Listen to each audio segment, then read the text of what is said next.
down Raven Street.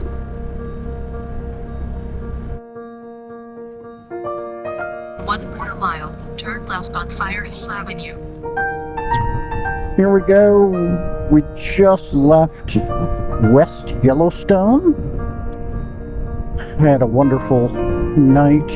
I kind of liked the place, even though our rooms were not all that nice. The town was kind of a neat little tourist town with a mix of mountain rustic.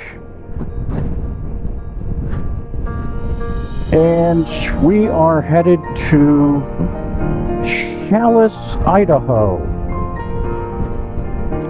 I think it's about 320 miles.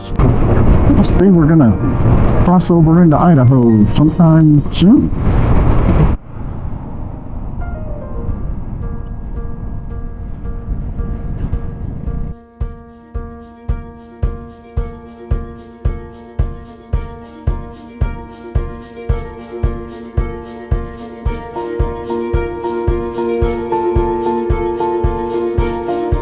I often wonder what the drivers of big rigs and RVs think when they get passed by a guy in a yellow suit on a tiny Vespa.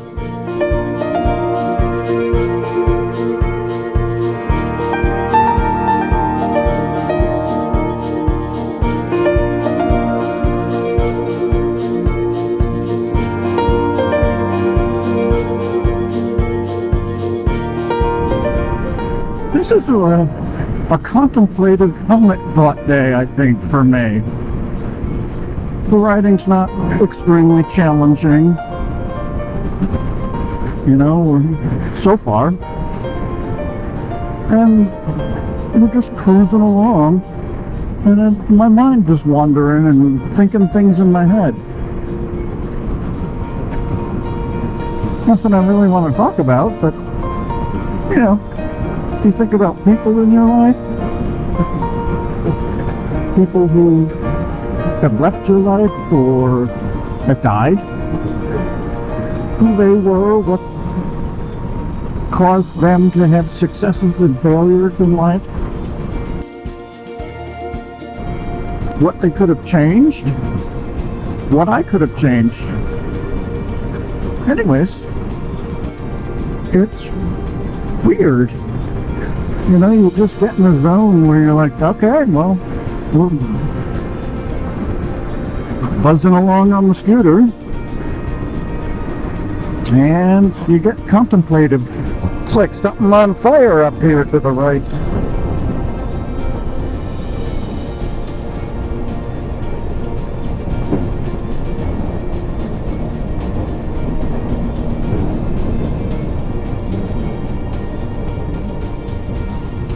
This looks like another fire being put out.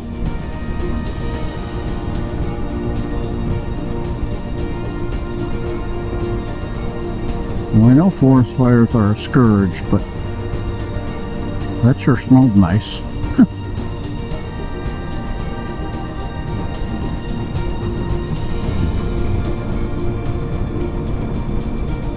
Actual flames.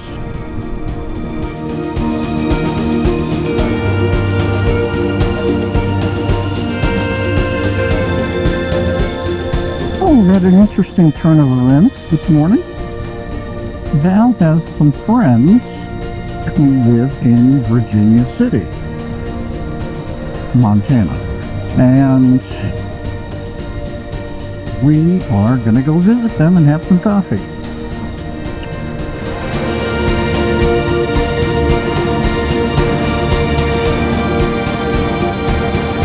We stopped in Virginia City, Montana to visit some friends of Valerie. I knew we were in for a treat when we first turned off the main road and realized that the rustic town of Virginia City has very little pavement.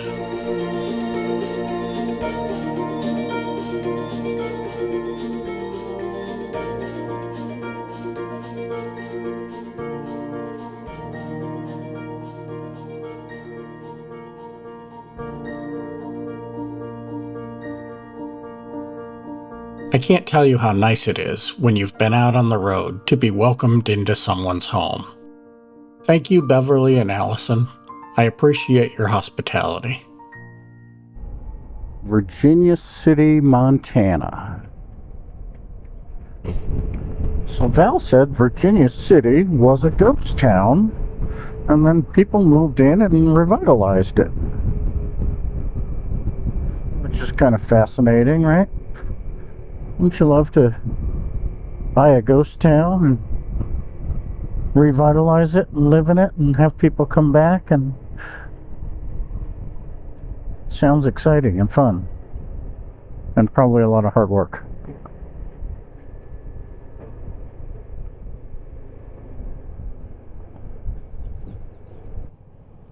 Yeah, this is neat.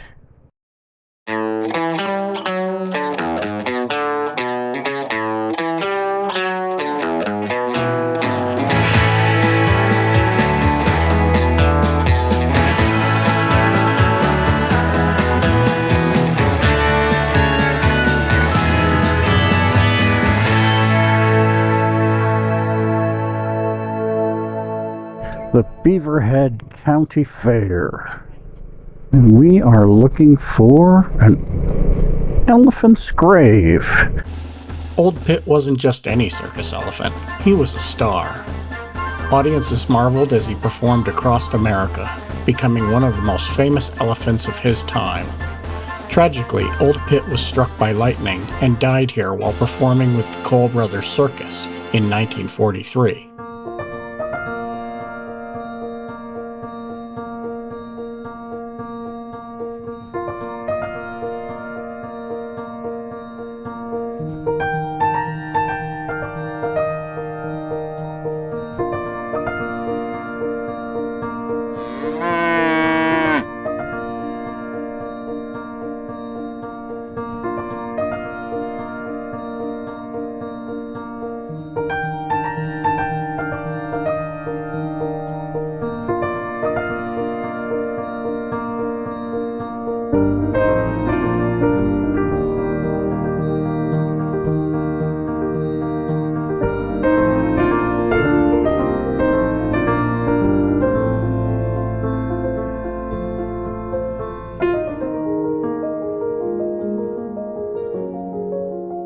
Tucked away in the mountains of southwest Montana sits Bannack, one of the best preserved ghost towns in the American West, and a place where history still feels very much alive.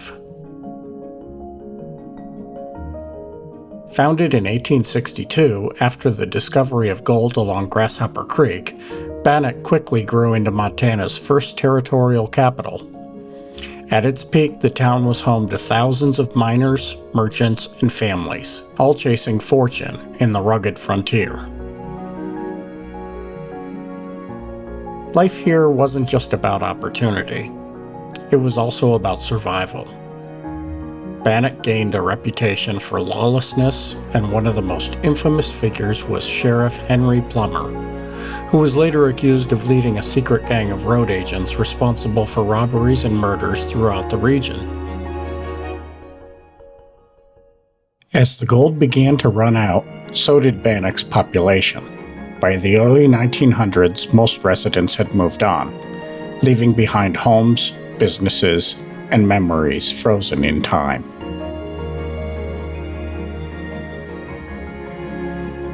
Today, Bannack is a Montana state park, where visitors can walk the quiet dirt streets, peek inside original buildings, and imagine what life was like during the gold rush days.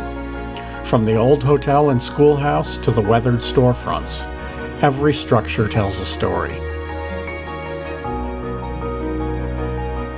Whether you're drawn by history, mystery, or the lingering echoes of the Old West, Bannack offers a rare glimpse into a world that once thrived and then simply faded away.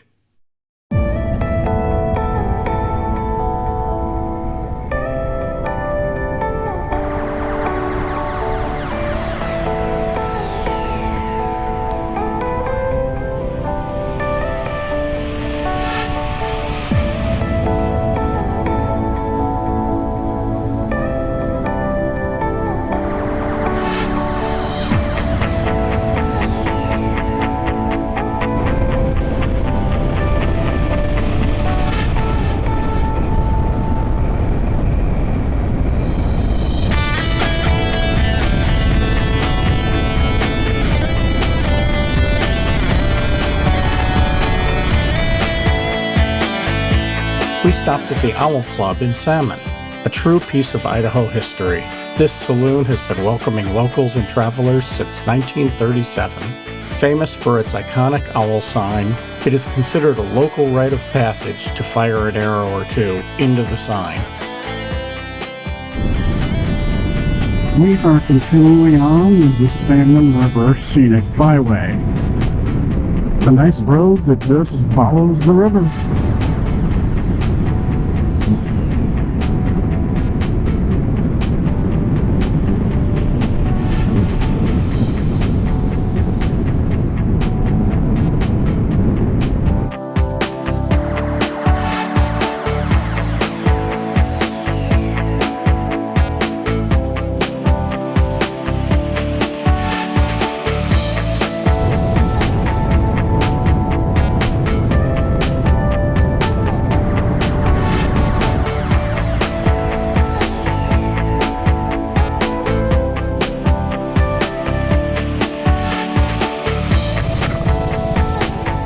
We stopped and took pictures of the 45th parallel sign. The 45th parallel is an imaginary circle of latitude that lies halfway between the equator and the North Pole, at 45 degrees north of the equator. Because it sits at this midpoint, it's often casually described as being halfway to the North Pole.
We spent the late afternoon winding through this canyon following the Salmon River, until we got to the Challis Roadhouse for the night.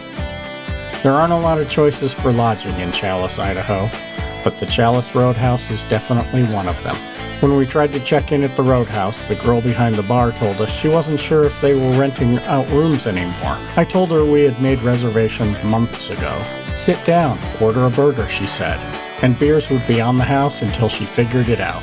2 or 3 beers later, we had our room keys and called it a night.